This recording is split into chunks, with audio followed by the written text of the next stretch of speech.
You're standing in a shop, or maybe you're just scrolling through a feed of vibrant, permanent art, and you feel that familiar, quiet distance.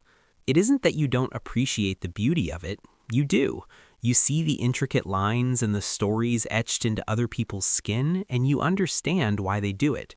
But for you, the idea of committing to a single image, a single version of yourself, feels less like an expression and more like a trap.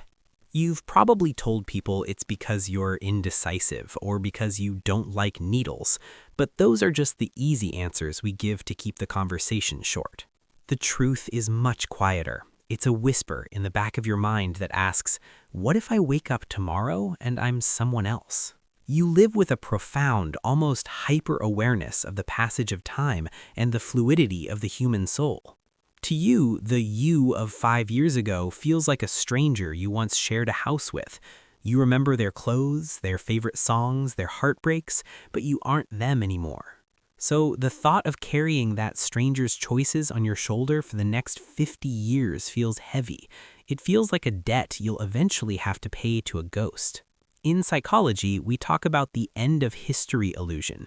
It's this glitch in our brains where we recognize how much we've changed in the past, but we stubbornly believe we are finished right now. Most people lean into that illusion. They get the tattoo because they believe their current values are the final destination. But you're different. You're hyper-aware of the construction site. You see the scaffolding. You know the paint isn't dry. You might struggle with a deep-seated fear of being pinned down, not just by ink, but by labels, by careers, by the expectations that demand you stay the same. Every time you think of a design you love, you immediately fast forward 10 years. You imagine yourself in a different room with different gray hairs, looking at that ink and feeling a disconnect. It's a form of self-continuity anxiety.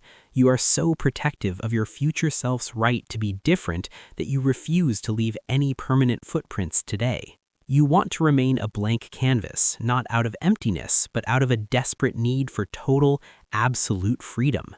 There is a specific kind of comfort in knowing that if you wanted to, you could disappear and start over tomorrow, and your body wouldn't betray where you've been. You carry your history in your head, in your journals, in the way you hold your coffee, but you keep the exterior pristine. Maybe you grew up in an environment where things felt unpredictable, where permanent usually meant stuck. Or maybe you've just spent so long trying to find out who you really are that you're afraid to settle on a single definition.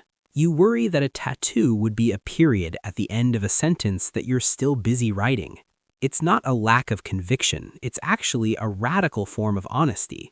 You are acknowledging the most uncomfortable truth of being human, that we are all temporary. We are a collection of phases, a series of shedding skins. By choosing not to mark yourself, you aren't being boring, you are keeping the door open. You are honoring the person you haven't met yet, the version of you who will exist in 20 years, and giving them the gift of a clean slate. You don't need the ink to remember who you were. You feel the weight of your past in your bones. You don't need it on your skin. So you stay blank, you stay unlabeled, you stay ready for the next version of the story to begin. And maybe that in itself is the most permanent thing about you.